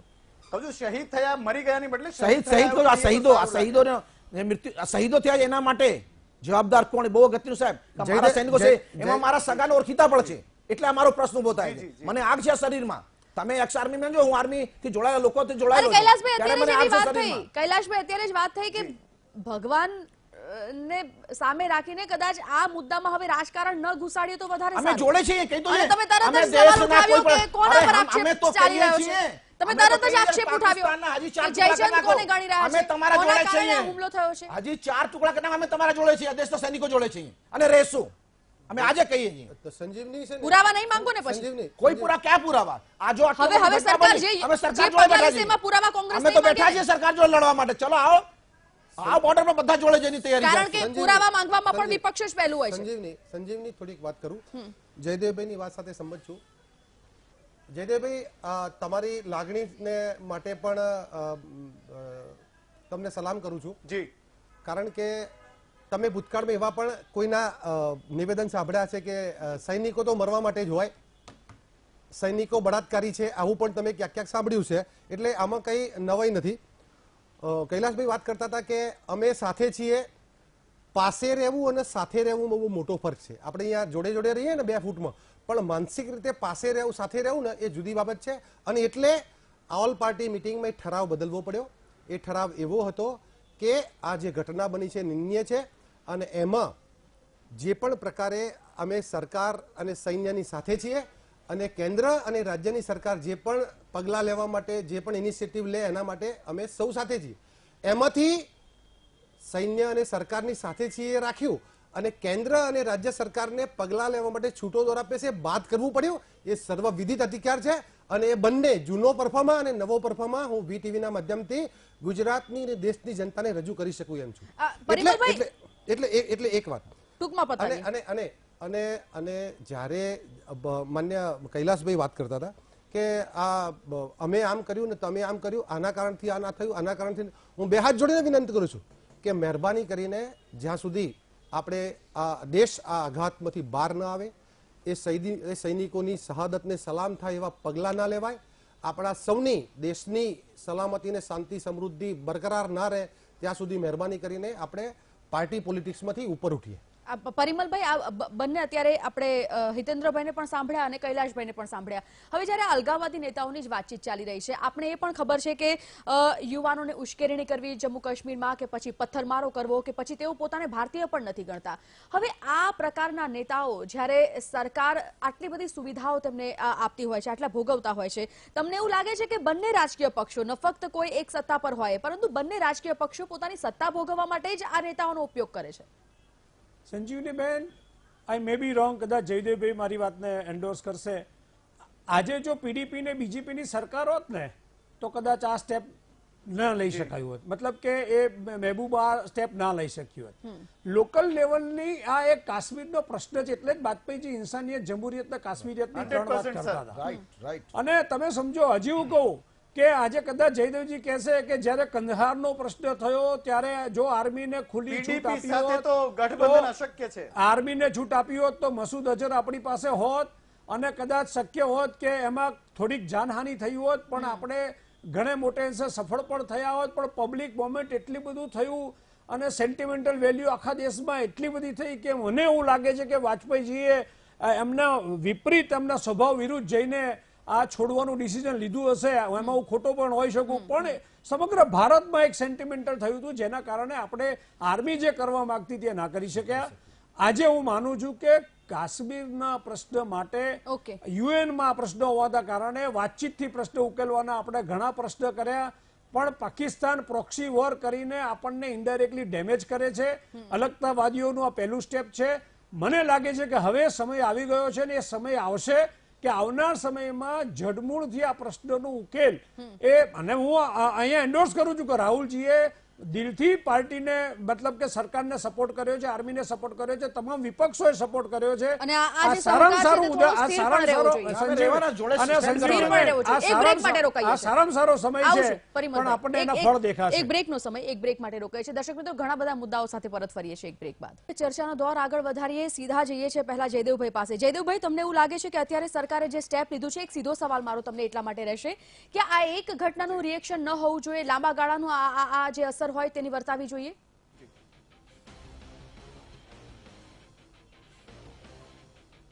ડેફિનેટલી. હવે ચાહે કાંઈ પણ થઈ જાય, હવે ચાહે કાશ્મીર ફરી પાછું સ્વર્ગ થઈ જાય અને દરેક કાશ્મીરી રાષ્ટ્રભક્ત બની જાય, આપણા બધા કરતા ભલે વધારે રાષ્ટ્રભક્ત બની જાય, આ ગિના ચુનંદા જયચંદોને ફરી પાછી આ સવલતો આપણા સૈનિકોના ભોગે ના મળવી જોઈએ. નંબર 1. નંબર 2, આ નહીં, આવું કોઈ પણ પગલું રિએક્શનરી નહીં કે આપણા ઉપર આઘાત થાય ને પછી આપણે કંઈક કરીએ, એવું રિએક્શનરી પગલું નહીં. આપણે પ્રોએક્ટિવ હોઈએ, પેલું પગલું આપણું હોય, પેલો વાર આપણો હોય, એવું કરવું જોઈએ. બિલકુલ. હિતેન્દ્રભાઈ, હવે કેટલી તકેદારી લેવાશે? સંજીવની, મેં ખૂબ બધી ચર્ચા કરી છે આપણે, અને મને લાગે છે કે મારો બહુ સ્પષ્ટ મત આપ્યો છે કે આરપાર સિવાય શું કરવું છે એ સૈન્ય અને સરકાર નક્કી કરશે. આપણે ખભે ખભા મિલાવીને ઉભો રહેવાનું છે. અને મેં અગાઉ પણ 4 ધર્મની વાત કરી હતી. પ્રજા ધર્મ તરીકે મારી નમ્ર નિવેદન છે કે સરકાર જે પ્રમાણે કરવાનું છે કરશે, એ દિશામાં આગળ વધી રહી છે, પણ આપણે પણ કેટલાક પગલાઓમાં સરકારને સહકાર આપવો પડશે. અને કેટલાક મારા સૂચનો છે કે જે પ્રમાણે દેશમાં આ સ્થિતિ ઉત્પન્ન થઈ એ કઈ ટૂંકા ગાળાની નથી. વર્ષોથી આ બધી સ્થિતિનું નિર્માણ થતા આ બધા આતંકવાદીથી માંડીને એના આકાઓથી માંડીને અલગાવવાદીઓથી માંડીને અને સરકારમાં રહેલા કેટલાક લોકોએ ભૂતકાળથી માંડીને અત્યાર સુધી આ બધા જ પ્રકારના પ્રયત્નો કર્યા, જે પણ ખોટું કર્યું એના આધારે આ સ્થિતિનું નિર્માણ થયું છે. પણ હવે પ્રજા તરીકે મારી નમ્ર વિનંતી છે કે ભારત તેરે ટુકડે હો કે ઇન્સાન એવા લોકોને સ્ટેજ ના શેર કરવું જોઈએ. એવા લોકોને લઈને ફરતા રાજનીતિક આગેવાનો કે સામાજિક આગેવાનોને પણ આપણે એન્ટરટેન ન કરવા જોઈએ. ધારો કે તૃણમૂલ કોંગ્રેસના નેતાએ જે પ્રમાણે સુપ્રીમ કોર્ટમાં પ્રતિબંધ લગાવ્યો છે, પત્રકારોને પ્રતિબંધ લગાવ્યો છે, ત્યાં સીબીઆઈ પર પ્રતિબંધ છે, જ્યાં લોકશાહીનું હનન થઈ રહ્યું છે, એવા લોકોને પણ બધા દેશના લોકો અને રાજકીય લોકો પણ એને જુદા પાડે એ પણ એક નમ્ર નિવેદન છે. અનેક લોકો, ધારો કે આપણે ચીની વસ્તુઓનો દેશમાં આટલો બધો વપરાશ છે, આજે નફટાઈથી આને આંતરરાષ્ટ્રીય આતંકવાદી જાહેર કરવા માટે વીટો વાપરીને ચીને મનાઈ આપી. P5 ના બધા દેશોની સંમતિ હતી, તેમ છતાં એને આડોડાઈ કરી છે. ભલે એ ડિફેન્સમાં તો છે જ, પરિમલભાઈએ વાત કરી એ પ્રમાણે એ ઈચ્છે તો પાકિસ્તાનને મદદ નથી કરતું, પણ એની લાગણી ત્યાં છે. તો આપણે પણ ડિપ્લોમેટિક રીતે એને અસહકાર કરવો જોઈએ. પાકિસ્તાનને અસહકાર કરવાનું સરકારે ચાલુ કર્યું છે, પણ ચીનની પણ તાકાતો આપણે તોડવા માટે પ્રયાસ કરવો જોઈએ. સૌથી મોટો ઇમ્પોર્ટેડ દેશ છીએ આપણે, અને આપણે એની વસ્તુઓ આજે એની સ્થિતિ પણ આર્થિક ખરાબ છે, અને એવા સંજોગોમાં આપણે એ પણ સરકારના પગલાને એની સાથે પણ આપણે એમાં જોડાવવું જોઈએ. આ પગલા લાંબા ગાળે રહેશે ને? અને પછી એમ નહીં થાય ને કે આગળ જતા સુરક્ષા આપી, કારણ કે સુરક્ષાના પણ અમુક માપદંડ હોય છે. પછી એ સુરક્ષાના માપદંડમાં જો આ સરકાર અથવા તો પછી આ નેતાઓ ખરા નહીં ઉતરે તો સરકાર ઘૂંટણીએ નહીં પડે ને એ લોકોની? નહીં, મેં અગાઉ પણ કીધું કે આજે જે પ્રમાણેની સ્થિતિ છે, બધા પોતપોતાનો રોલ અદા કરે, બધા પોતાની પાઘડીનું ભાન રાખે અને સૌ સાથે મળીને સૌથી મોટો રોલ આમાં સરકારનો છે, કારણ કે સૌથી વધારે આશા અપેક્ષાઓ સરકાર પર જ છે લોકોને. હિતેન્દ્રભાઈ, સરકાર એના માટે અત્યારે રાષ્ટ્રીય સુરક્ષામાં શું કરવાની છે, શું થશે એ ઓન એર સ્ટેટમેન્ટ કરવું, એના માટે મારા શબ્દોનો ગજ ટૂંકવો પડે, મારી લાયકાત પણ ઓછી પડે, પણ સો મસ્ટ ગો ઓન. આવનારા દિવસોમાં જવાબ મળશે. કૈલાશભાઈ કઈ કહેવા માંગે છે? આવનારા દિવસોમાં જવાબ મળવો જ જોઈએ, અને નહીં આપો તો આ દેશ તમને ક્યારે માફ નહીં કરે. એ કરવું પડશે. અમે તમારા જોડે છીએ, કંધાથી કંધામાં લાવીને, એમાં ઘટતા નહીં. બીજી વસ્તુ, ચાઇનાની વાત કરી. ચાઇના મોસ્ટ વોન્ટેડ આતંકવાદી રીતે ડિક્લેર કરવા ના પાડી. નાખો એન્ટી ડમ્પિંગ ડ્યુટી ચાઇનાના બધા પ્રોડક્ટ ઉપર. કેમ નથી આવતા? સત્તા તો આપણા પાસે છે ને. આજે આપણા ઉદ્યોગો ચાઇનાના પ્રોડક્ટ કારણે નુકસાન પામી રહ્યા છે. નાખો એન્ટી ડમ્પિંગ ડ્યુટી. એ નથી કરવું.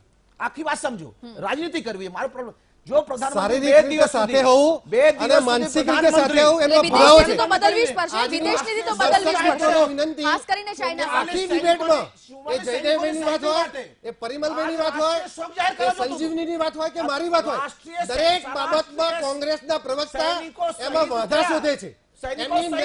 વરવી વાસ્તવિકતા છે.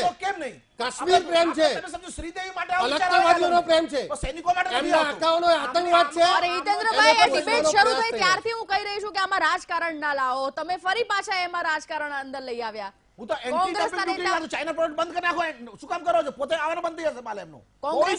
કોંગ્રેસ અને રાજકારણનું સ્વરૂપ ના આપે એવું કહેતા હિતેન્દ્રભાઈ પોતે રાજકારણ કરવા બેસી. ભારત માટે કહું છું, ભારત માટે, ભારતીય અર્થવ્યવસ્થા માટે તમારા સારા સૂચનો આવકાર્ય છે, તમારા સારા સૂચનો આવકાર્ય છે, પણ એને જરા કહેવાની પદ્ધતિ બદલો. તમે એલિગેશનના સ્વરૂપમાં નાખો.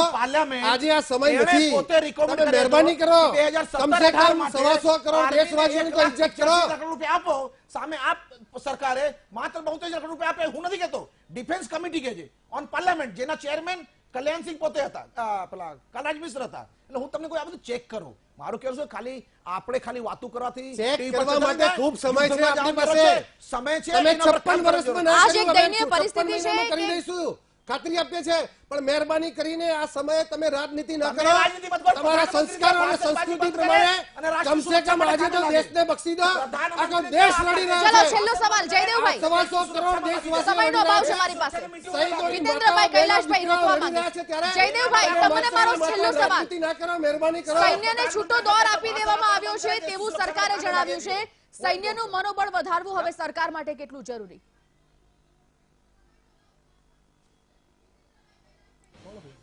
જયદેવભાઈ,